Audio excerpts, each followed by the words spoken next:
Hola a todos, bienvenidos. Esto es La Cueva 51. Y hoy hablaremos de una historia, una desaparición, con uno de esos finales sorprendentes. Prepárense para descender conmigo a la cueva a desentrañar cada capa del caso de Cherry Papini.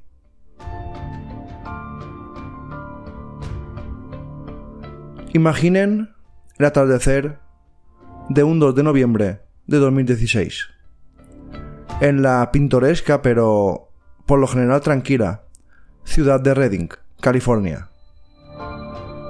La rutina diaria de miles de familias transcurría con normalidad, pero para Kate Papini la tranquilidad de su hogar se rompió.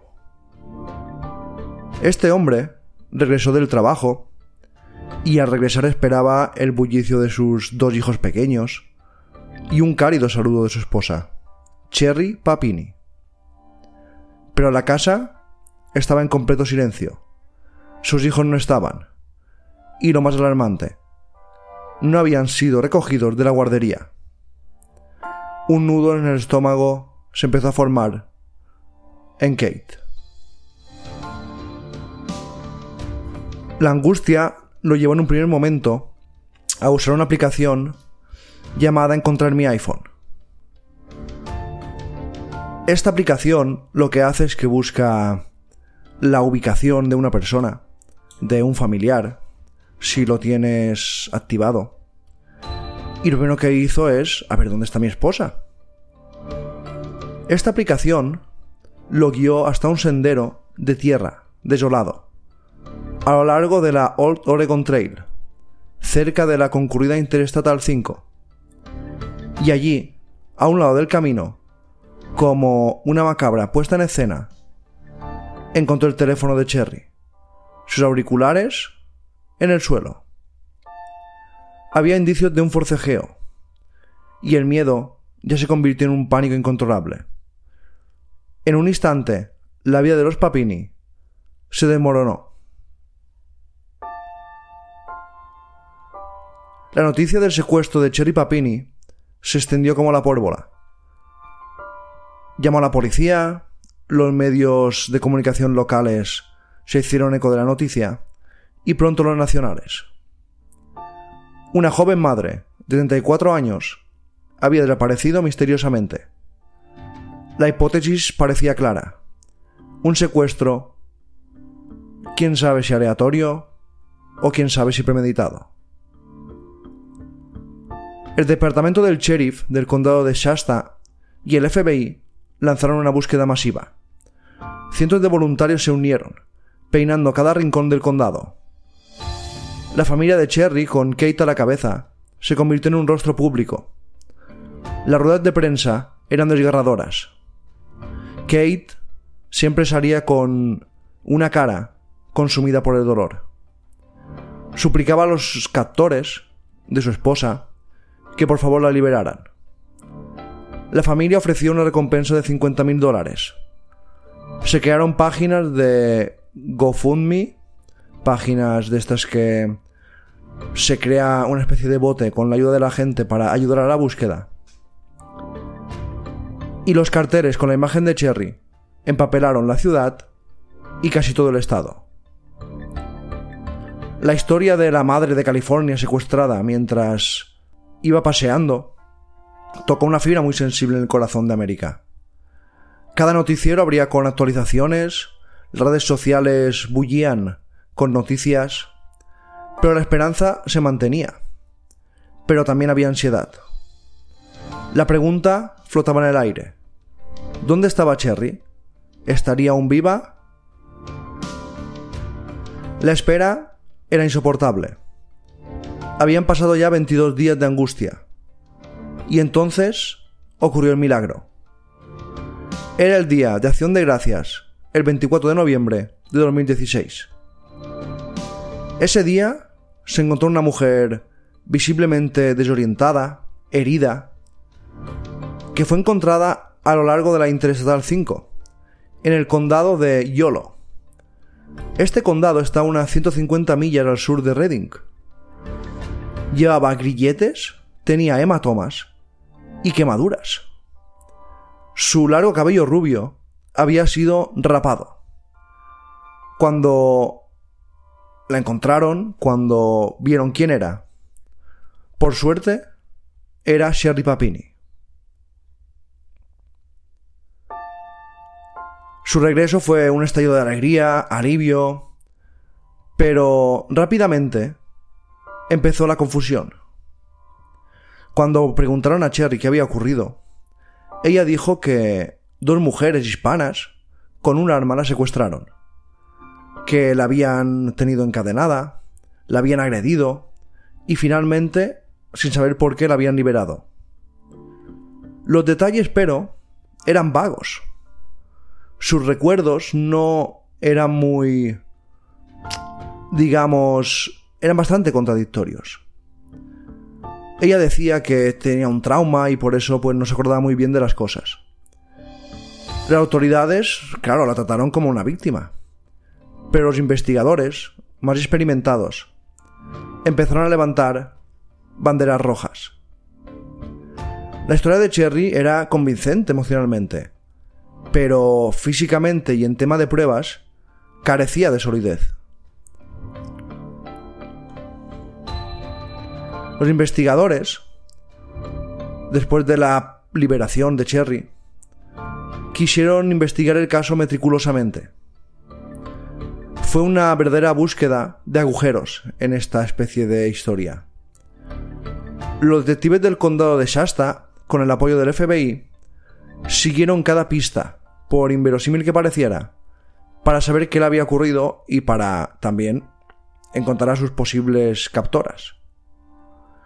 Buscaban a 2 mujeres, pero los investigadores no encontraron ninguna prueba de que existieran. No había testigos que confirmaran la descripción de Sherry. Las cámaras de seguridad a lo largo de la autopista y en áreas cercanas no mostraban nada sospechoso. Y las inconsistencias empezaban a acumularse. Los detalles que Sherry proporcionaba iban cambiando sutilmente en cada interrogatorio. No era la misma versión cada vez. Por eso los investigadores empezaron a ver que algo no encajaba. Los agentes, entrenados para detectar engaños, sintieron que algo ahí no iba bien, que lo que contaba Sherry o no era del todo verdad o algo se les escapaba. Algo no encajaba. Pero la gran jugada de póker de Sherry Papini estaba a punto de ser desenmascarada. Había una pieza crucial en esta historia, una clave maestra, y es que claro, cuando la recogieron, cuando la curaron, cogieron muestras de ADN y en su ropa interior encontraron ADN masculino. Este ADN, para el alivio del marido, no era el suyo. Porque cuando hay una desaparición, un asesinato, siempre investigan primero a los más cercanos. Y claro, ya había rumores de que a lo mejor el marido le había hecho algo, o la había secuestrado, o... Claro, cuando el ADN masculino no era el suyo, sintió un alivio, pero a la vez pensó que había pasado. Porque Sherry, su mujer, decía que eran 2 mujeres hispanas que la habían secuestrado. No había ningún hombre. Pero ¿de quién era ese ADN? Durante años, ese ADN no tuvo identidad. El caso se enfrió, las noticias disminuyeron, pero la investigación interna nunca se detuvo.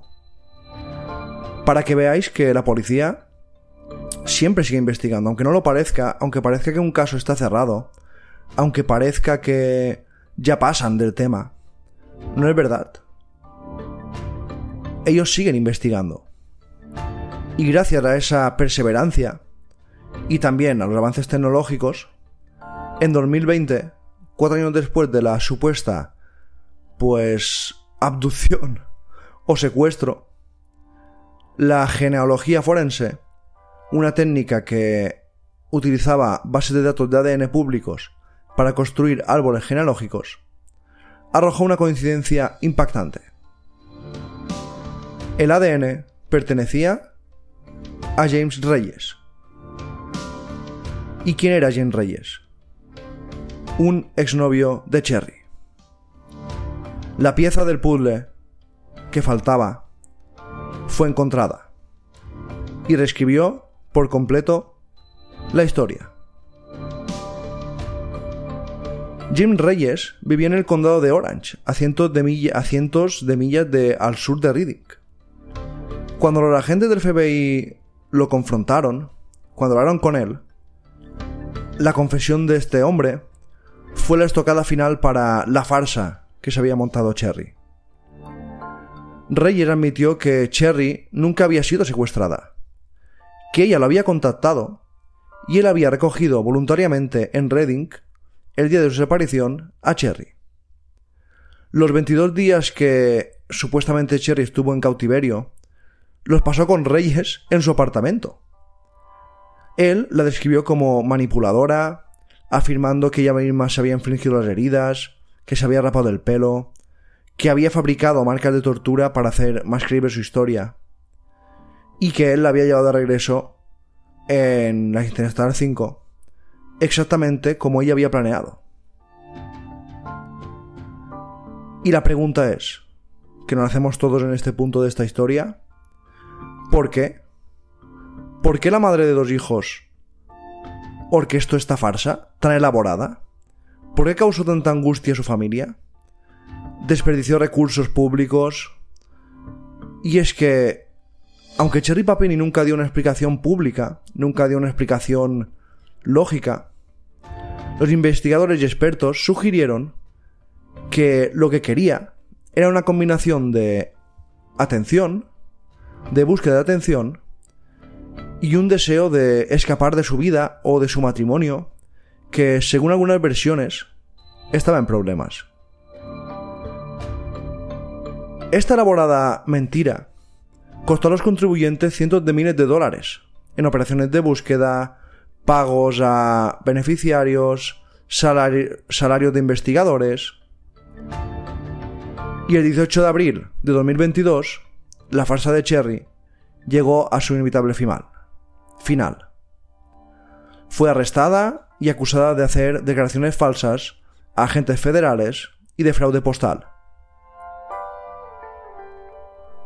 En septiembre de 2022, Cherry Papini se enfrentó a la justicia.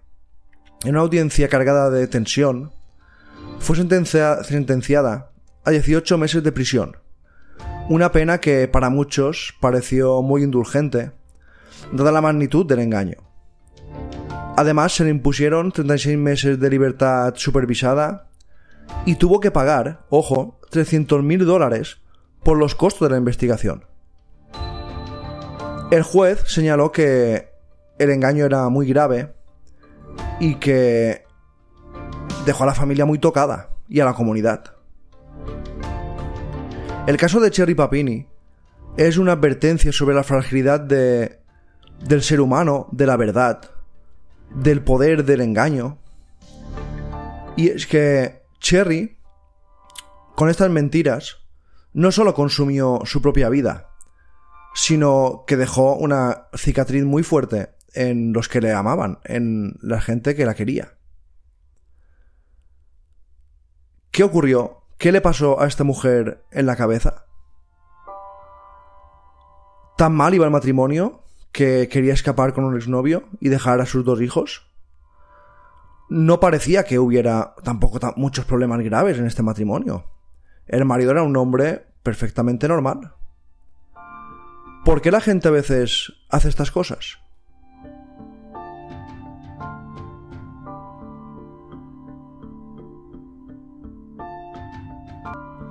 Y es que a veces el ser humano no sabe enfrentarse a los problemas y recurre a mentiras, a inventarse cosas, a dar la culpa a alguien de cosas que no hace.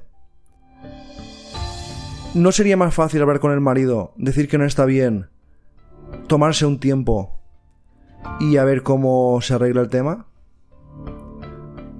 O puede ser que el marido fuera una mala persona y quisiera escapar. Pero claro, montas todo eso, dejar a tus hijos, a tu familia, a tus amigos, para irte con un exnovio que el exnovio tampoco está muy convencido de volver con ella. Por eso después la volvió a dejar donde la recogió, porque se ve que no, tampoco la quería mucho, o ya la conocía. Y a veces es increíble como el ser humano, gente que conocemos perfectamente, gente que creemos que conocemos al 100%, no era así. Y es que el ser humano muchas veces tiene como dos caras, tiene como dos personalidades, la que muestra al público y su interior.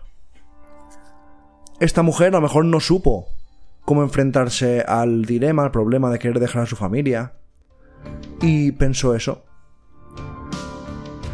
Pero bueno, el juez dijo que tenía que pagar lo que habían gastado y por falsedad, por mentir, pues le impuso una pena de cárcel de un par de meses, 18 en concreto.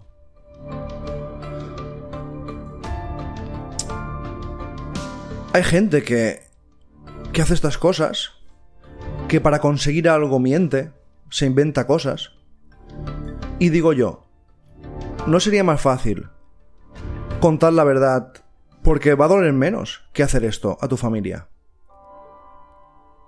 Y ahora ya, a modo de reflexión personal, lo único que quería comentaros es que siempre hay que ir con la verdad por delante. No hay que mentir, no hay que inventarse cosas, no hay que hacer creer a la gente, yo qué sé, que es mala o que lo hace mal cuando no lo hace del todo mal. Todo el mundo se equivoca, todo el mundo hace cosas mal. Pero lo mejor es ir de cara y decir, mira, no me encuentro bien en esta relación, en este matrimonio, quiero irme, quiero estar sola o quiero estar con otra persona. Pero decirlo abiertamente, no hacer este tipo de cosas. Porque al final duele más a veces que decir la verdad. Creemos que decir la verdad duele. Y es verdad que duele. Pero hacer estas cosas, mentir, inventarse argumentos, hacer creer a otra gente que el malo eres tú, por ejemplo, eso no está bien. Es mejor ir de cara, de primeras, y ya está. Y después ya a lo mejor se puede arreglar las cosas. Todo tiene arreglo, todo se puede hablar. Y un consejo que os doy es que se hablen las cosas. Con tu pareja, tus hijos, tu familia.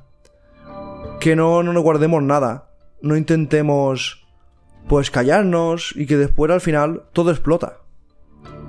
Que a lo mejor es lo que ocurrió a esta mujer. Se callaba o no quería decir lo que ocurría.